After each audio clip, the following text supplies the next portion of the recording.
함께 사도신경 고백함으로 8월 14일 수요일 아브라함 기도회를 시작하겠습니다. 나는 전능하신 아버지 하나님, 천지의 창조주를 믿습니다. 나는 그의 유일하신 아들 우리 주 예수 그리스도를 믿습니다.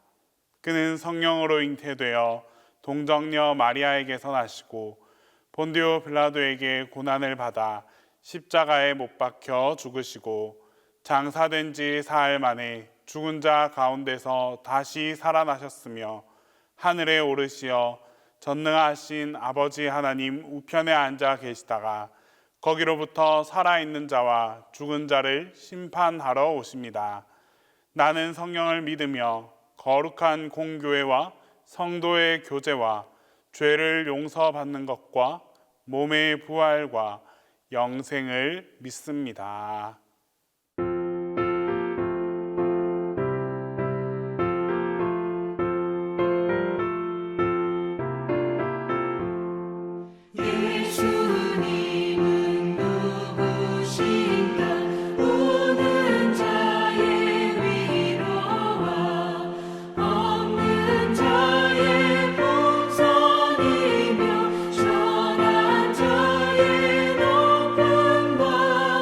자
나를 정케 하소서.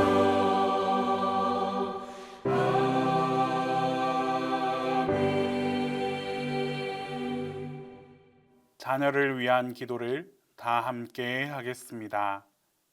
주님, 우리 자녀들을 마음이 따뜻한 존재로 빚어 주소서. 친구를 포용하며 이웃을 배려하는 사람으로 자라나게 하소서. 주님, 우리 자녀들을 하나님을 경외하게 하소서. 세상 지식과 더불어 하나님의 지혜를 따라 살게 하소서. 주님, 우리 자녀의 몸과 마음을 건강하게 하소서. 다른 사람에게 상처 주지도 받지도 않게 하소서. 혹 상처 받았을지라도 주님 뜻 안에서 건강하게 극복하게 하소서. 말과 행실이 주님을 본받게 하소서. 하나님의 마음을 닮아 살아가게 하소서.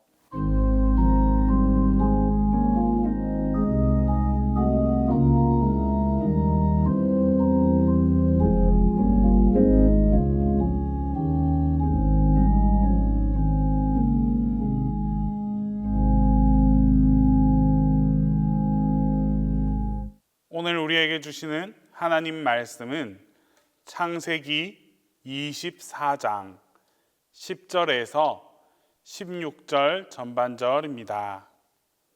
구약 성경 창세기 24장 10절에서 16절 전반절입니다. 이에 종이 그 주인의 낙타 중 10피를 끌고 떠났는데 곧 그의 주인의 모든 좋은 것을 가지고 떠나 메소보다미아로 가서 나홀의 성에 이르러 그 낙타를 성 밖 우물 곁에 꿀렸으니 저녁 때라. 여인들이 물을 기르러 나올 때였더라. 그가 이르되 우리 주인 아브라함의 하나님 여호와여, 원하건대 오늘 나에게 순조롭게 만나게 하사 내 주인 아브라함에게 은혜를 베푸시옵소서.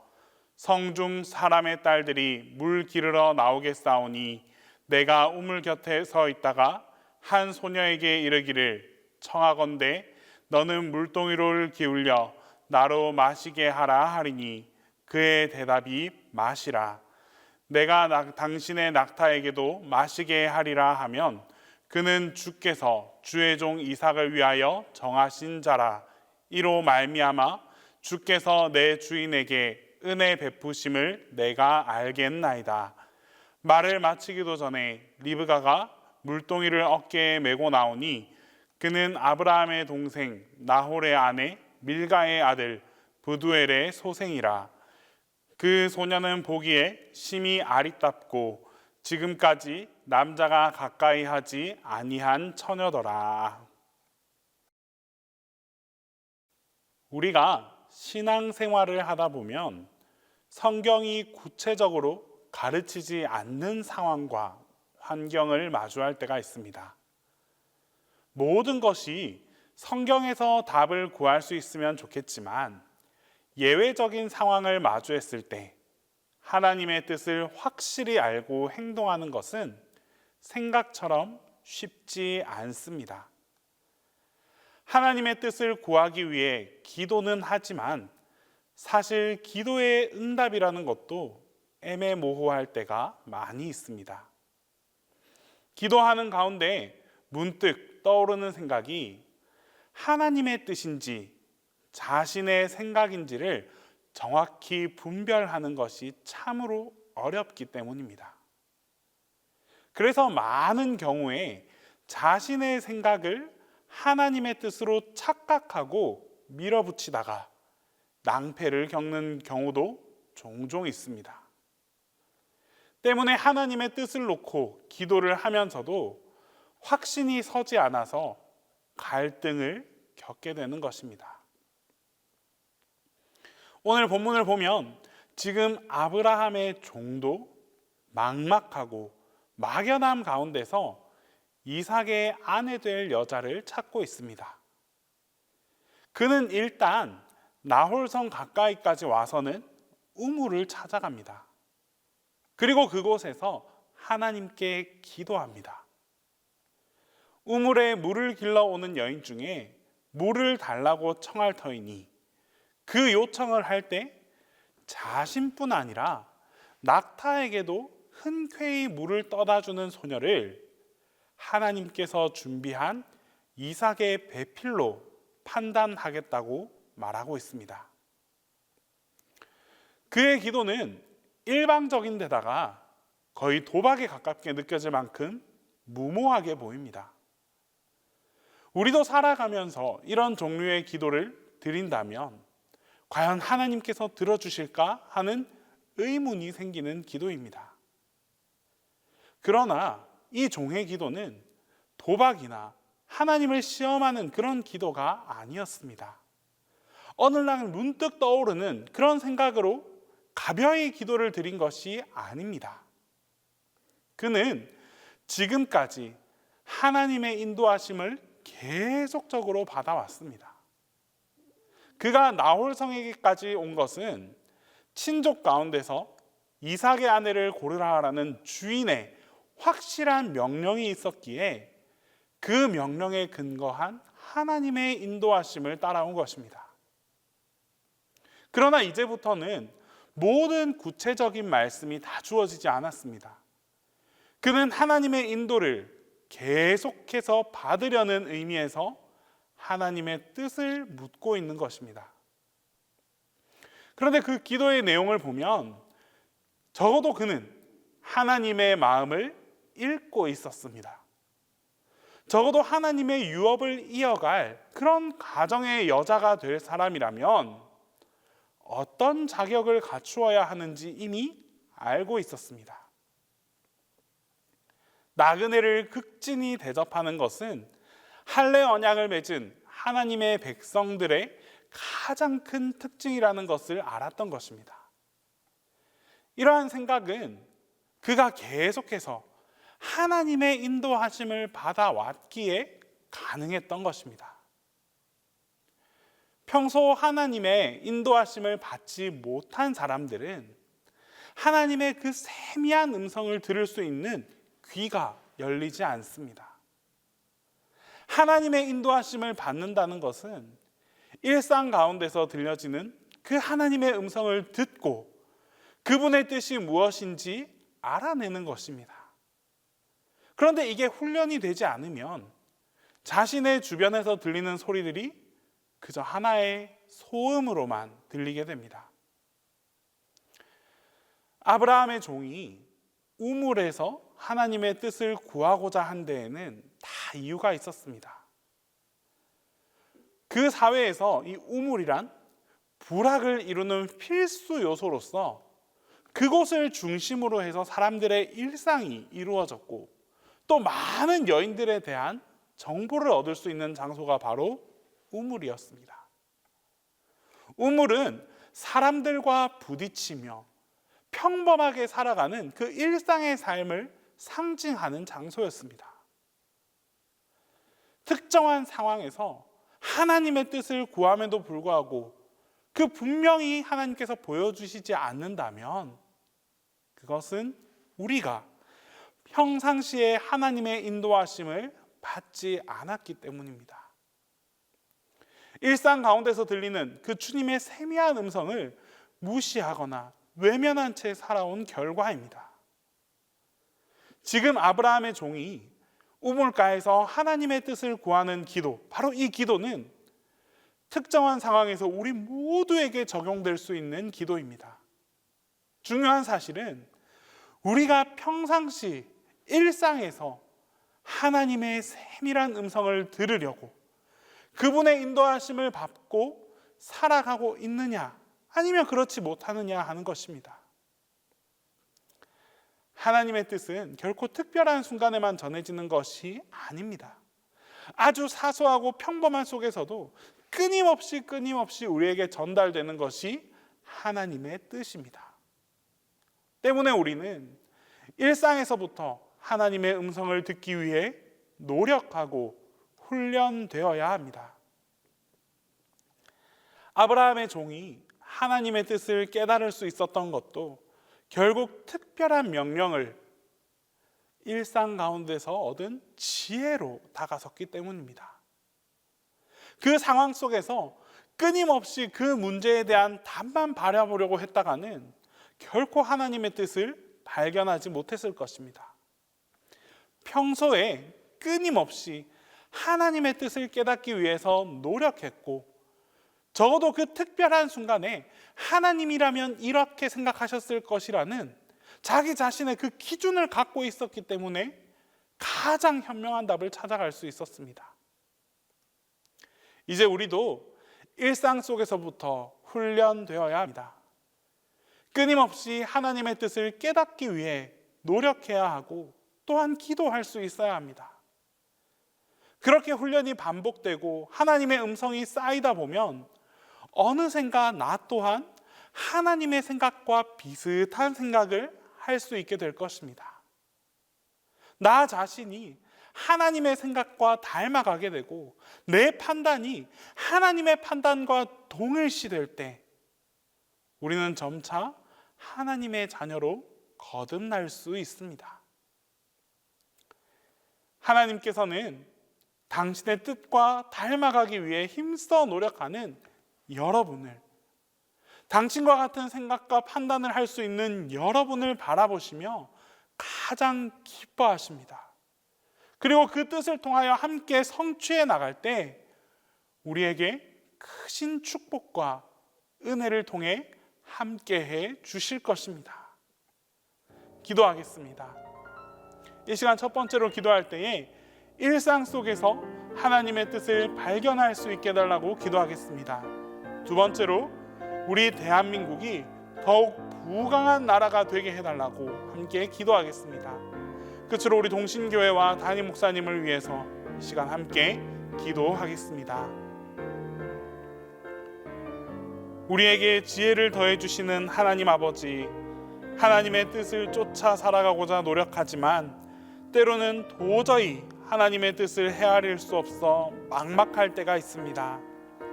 가장 중요하고 큰 결정을 내려야 할 때 하나님의 뜻이 보이지 않아 절망할 때도 있었습니다. 이런 순간을 마주했을 때 우리가 당황치 않으려면 평범한 일상 속에서 훈련되어져야 함을 깨닫습니다.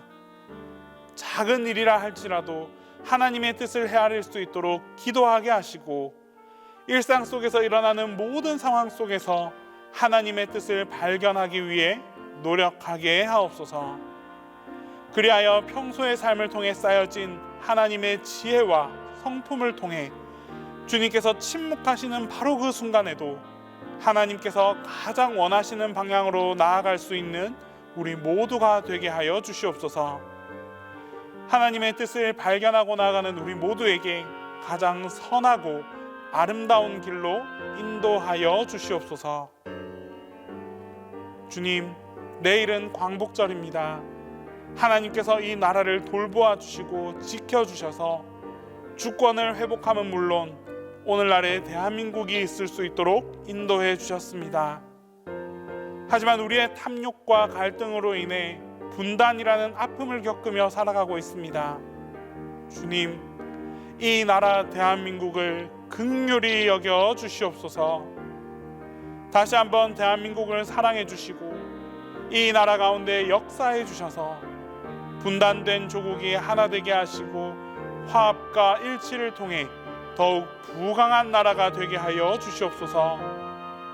온 열방 가운데 하나님의 통치를 통해 회복된 나라가 되게 하시고 하나님을 사랑하는 나라, 하나님으로 인해 축복받는 나라로 알려질 수 있도록 인도하여 주시옵소서. 특별히 이를 위해 동신교회가 더욱 기도에 힘쓰는 교회가 되게 하여 주시옵소서. 한 명 한 명의 교우들 마음속에서 기도의 불씨가 일어나게 하시고 이 불씨가 교회 안에서 하나 되어 불꽃이 되게 하여 주시옵소서. 한 생명을 위해 모두가 함께 기도하는 교회, 나라와 민족을 변화시키는 기도에 힘이 있는 교회, 기도를 통해 하나님을 움직이게 하는 그런 교회가 되게 하여 주시옵소서. 담임 목사님을 위해 기도합니다. 하나님께서 맡겨주신 사역을 감당함에 있어 어려움이 없게 하시고 새 힘과 새 능력을 더하여 주시옵소서. 목사님을 통한 모든 사역들이 하나님의 기쁨이 될 수 있도록 주님께서 함께하여 주시옵소서. 이제 주님께서 가르쳐 주신 기도를 다 함께 하겠습니다. 하늘에 계신 우리 아버지, 아버지의 이름을 거룩하게 하시며 아버지의 나라가 오게 하시며 아버지의 뜻이 하늘에서와 같이 땅에서도 이루어지게 하소서. 오늘 우리에게 일용할 양식을 주시고 우리가 우리에게 잘못한 사람을 용서하여 준 것 같이 우리 죄를 용서하여 주시고 우리를 시험에 빠지지 않게 하시고 악에서 구하소서. 나라와 권능과 영광이 영원히 아버지의 것입니다.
주옵소서.